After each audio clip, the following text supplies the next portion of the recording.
Hey guys, it's Jan Sharte, owner of the Boutique Academy, and today in this video we're going to talk about buying merchandise for your boutique. So yes, of course, the merchandise that you sell for your boutique is going to play a huge part in the success of your business. However, it is not going to be the one thing that solely makes your business succeed. Running a boutique is less about fashion and more about math. There's a lot of math involved in running a boutique and really running any business. But when it comes to running a boutique, there are a lot of things that you need to take in consideration in regards to the merchandise that you buy. Not just what it looks like, but how much money you spend on it, how many of that particular style you're going to buy, how many packs of it you're going to buy, how much money you're going to spend overall within a certain time period. How soon are you going to mark down that merchandise? How many of those pieces do you want to have left over after a certain time period? Lots of numbers, lots of critical thinking involved when you are going to purchase merchandise for your boutique. So I want you guys to adjust your mindsets and know that besides choosing great styles of merchandise to sell for your boutique, you also need to take the money, the numbers into consideration. And so in this video, we're going to dive into different fundamentals in regards to the money and the numbers that are involved in buying merchandise for your boutique. All right, so we're going to start with some basic things. There are a few different things that you should take into consideration when buying merchandise for your boutique. So the first thing we're going to discuss is marketability. Think about how you're going to market this particular item. So yes, it may be cute to you. Maybe you are imagining what you're going to style it with and what color shoes you're going to wear with it and all that. But how are you going to market it? How are you going to put it out there to the world? How is it going to photograph? What is it going to look like in pictures? Are the colors going to pop? Just think about how that particular item is going to resonate with an audience when you put it out into the world. You cannot just think about what it's going to look like on your body or how you're going to style it or just how cute it is. You need to think about how you're going to market it. What types of photos you're going to take. Is it going to look great on a flat lay? Do you need to take a picture of it on a body?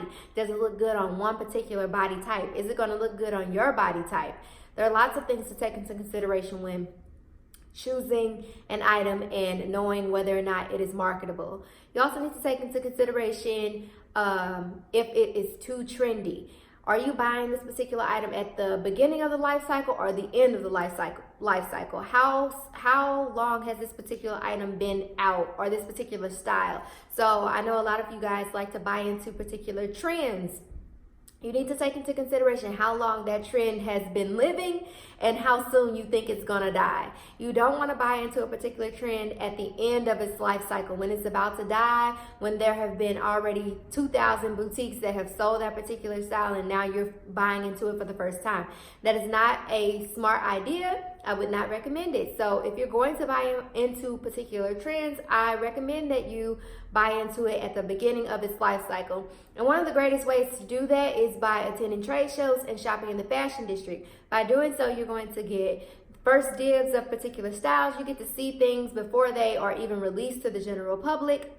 And it's really about forecasting. So you get to see what particular trends are being forecasted to be on trend for upcoming seasons. So I definitely recommend attending trade shows, going to the fashion district and being able to see things firsthand and get first dibs on those particular styles.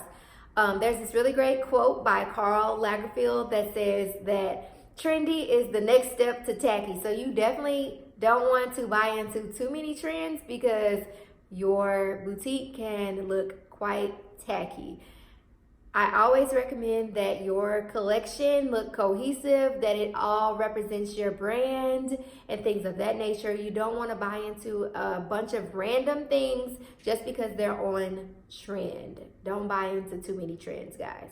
Also, one of the most important things that you need to take into consideration when choosing merchandise is profit margin.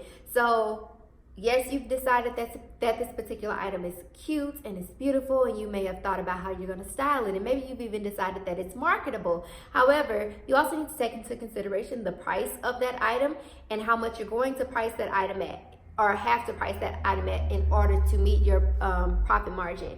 So you want to make sure that that particular item when priced is going to still be within your price range that is typical of your boutique. You don't want to go too far out or too far under.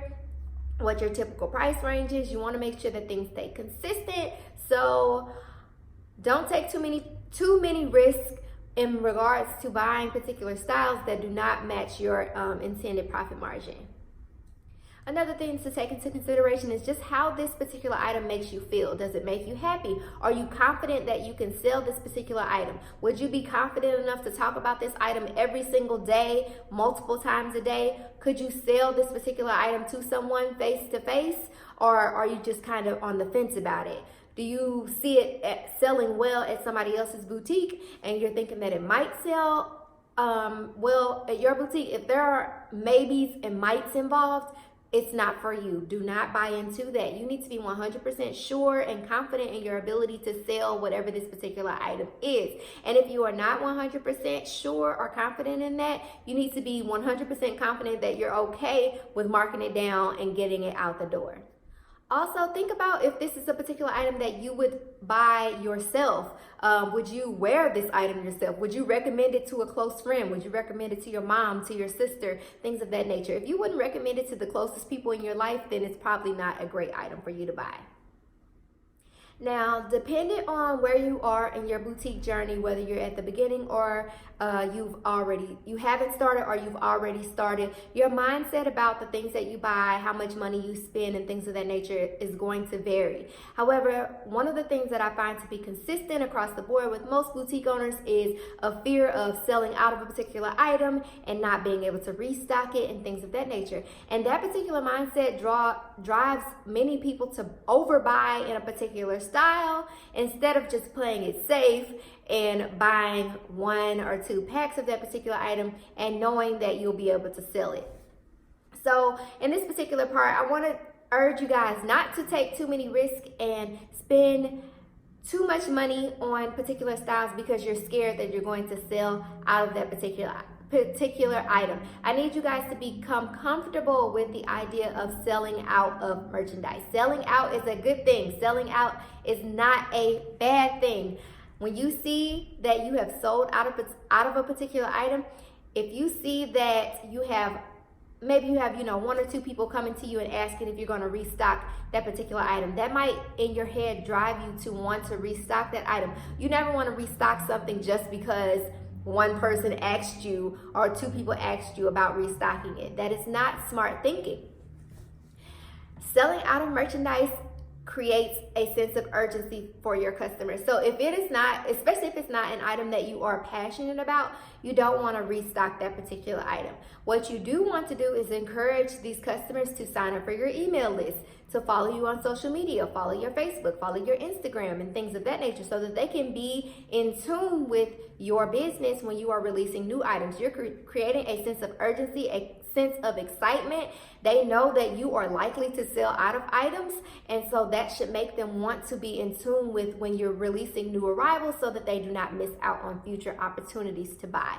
You don't want to spend more money just to satisfy one particular person. That's not smart thinking. You don't want to do that. Those are not the right types of risks to take in regards to your money and your business. You also never want to restock an item after it has been severely discounted. If you have people asking if you're going to restock it, even if you have a ton of people asking you if you're going to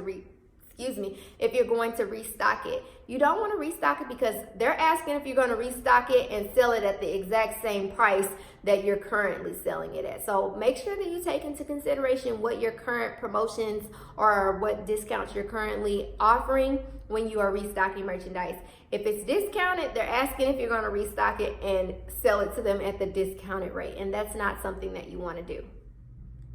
So let's go back to the idea of buying more of a particular style up front versus just playing it safe and buying 1 or 2 packs of it and knowing that you can sell it. So buying more of a particular item up front usually causes you to have a lot of leftover inventory and what I like to call tied up cash.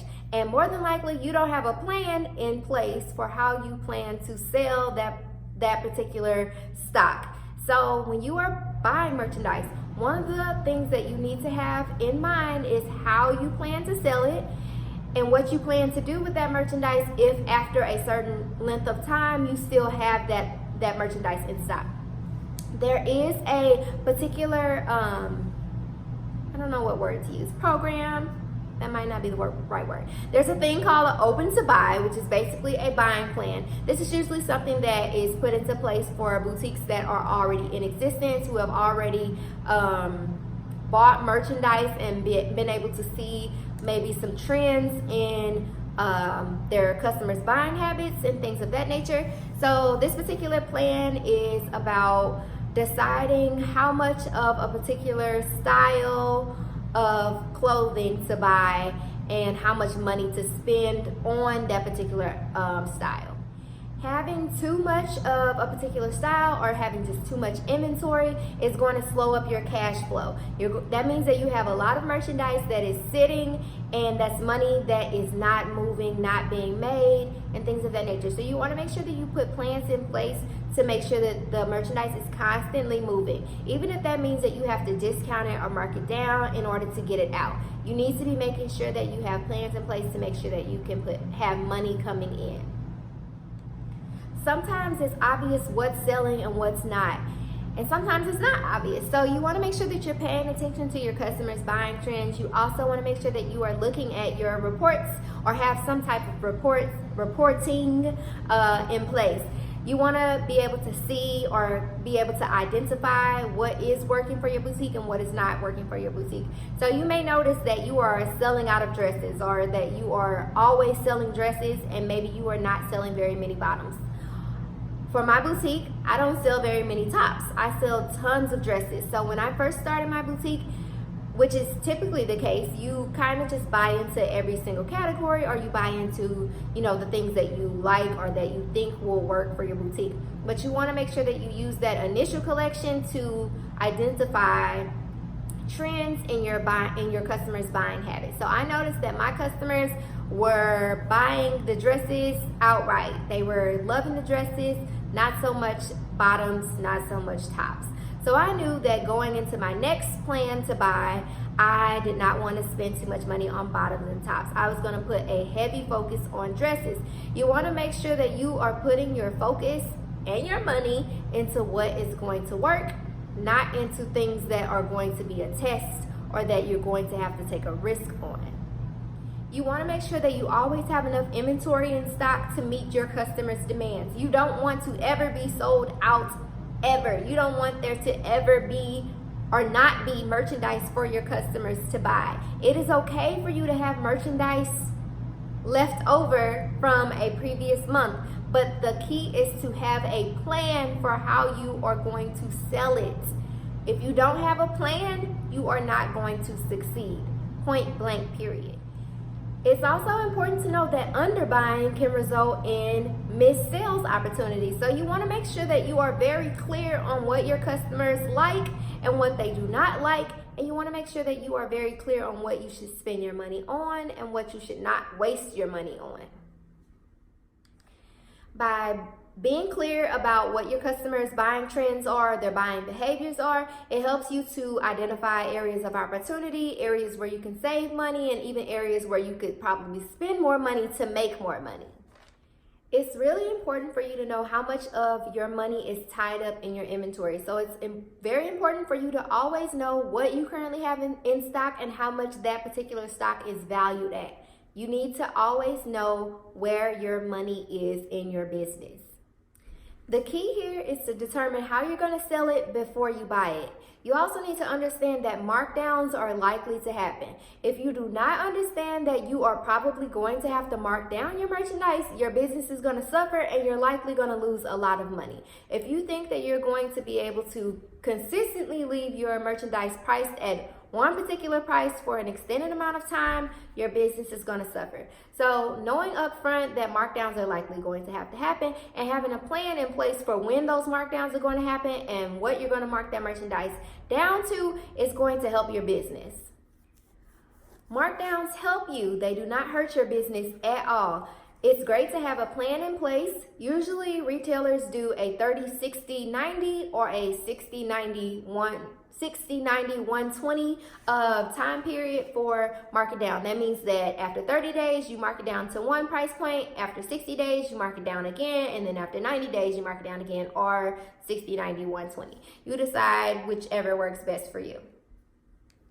Markdowns are really great because it helps you to keep your inventory fresh, and you also can use whatever money you make from those markdowns to put into buying new inventory. It's best to mark down things sooner than later, but make sure you're not marking it down too soon. And that's why it's important for you to have a plan in place for when or how soon you plan to mark things down. Alright guys, so I hope this video was helpful to you. Remember, when you are buying merchandise, you need to determine how you're going to sell it before you buy it. You need to understand that markdowns are likely to happen, so be ready for them. You need to have a plan in place before you buy the merchandise. Never restock something just because one person asked you if you're going to restock it. Have a plan in place. Have a plan in place. The end.